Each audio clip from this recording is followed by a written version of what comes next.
হরে কৃষ্ণ কৃষ্ণ কৃষ্ণ হরে হরে, হরে রাম রাম রাম হরে হরে। অন্নদা একাদশী ব্রতের মাহাত্ম্য কথা। এই ভদ্রাবতী কৃষ্ণপক্ষিয়া অন্নদা একাদশীর মাহাত্ম্য ব্রহ্মবৈবর্ত পুরাণে বর্ণনা করা হয়েছে। মহারাজ যুধিষ্ঠির বললেন, হে কৃষ্ণ, ভাদ্র মাসের কৃষ্ণপক্ষের একাদশীর নাম কি তা শুনতে আমি অত্যন্ত আগ্রহী। শ্রীকৃষ্ণ বললেন, হে রাজন, আমি সবিস্তারে এই একাদশীর কথা বর্ণনা করছি, আপনি একাগ্রচিত্তে শ্রবণ করুন। ভদ্রের কৃষ্ণপক্ষিয়া একাদশীকে বলা হয় অন্নদা। এই তিথি সর্বপাপ বিনাশিনী। যিনি শ্রীহরির অর্চনে এই ব্রত পালন করেন তিনি সর্বপাপ মুক্ত হন। এমনকি এই ব্রতের নাম শ্রবণেই রাশি রাশি পাপ বিদূরিত হয়ে যায়। এই ব্রত প্রসঙ্গে একটি পৌরাণিক ইতিহাস রয়েছে। প্রাচীনকালে হরিশ্চন্দ্র নামে এক নিষ্ঠাপরায়ণ সত্যবাদী চক্রবর্তী রাজা ছিলেন। পূর্ব কর্মফল ও প্রতিজ্ঞার সত্যতা রক্ষায় তিনি রাজ্যভ্রষ্ট হন। অবস্থা এমন হলো যে তিনি নিজের স্ত্রী, পুত্র এবং অবশেষে নিজেকেও পর্যন্ত বিক্রি করতে বাধ্য হলেন। হে রাজেন্দ্র, এই পুণ্যবান রাজা চণ্ডালের দাসত্ব স্বীকার করেও সত্য রক্ষার্থে দৃঢ়নিষ্ঠা প্রদর্শন করেছিলেন। তিনি শ্মশানে মৃত ব্যক্তির বস্ত্র কর রূপে গ্রহণ করতেন।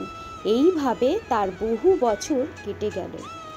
দুঃখ সাগরে নিমজ্জিত হয়ে কি করি, কোথায় যাই, কিভাবে এ দুর্দশা থেকে উদ্ধার পাই, এই চিন্তায় তিনি দিনরাত্রি বিভোর হলেন।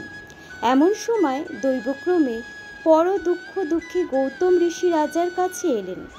রাজা মুনিকে দর্শন করে ভক্তি ভরে প্রণাম করলেন।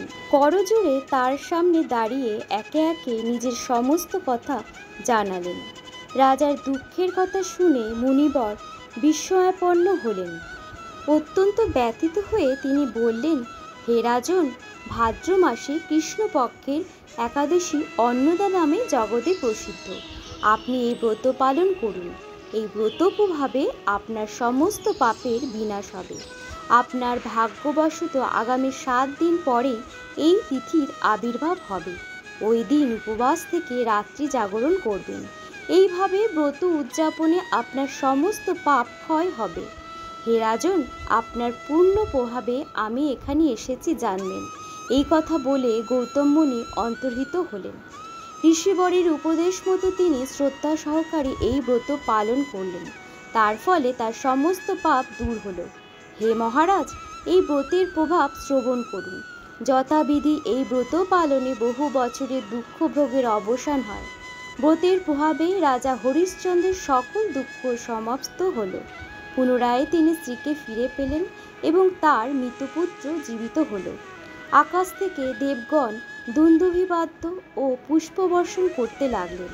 নিষ্কণ্টক রাজ্যসুখ ভোগ করে অবশেষে আত্মীয় স্বজন ও নগরবাসী সহ স্বর্গে গমন করলেন।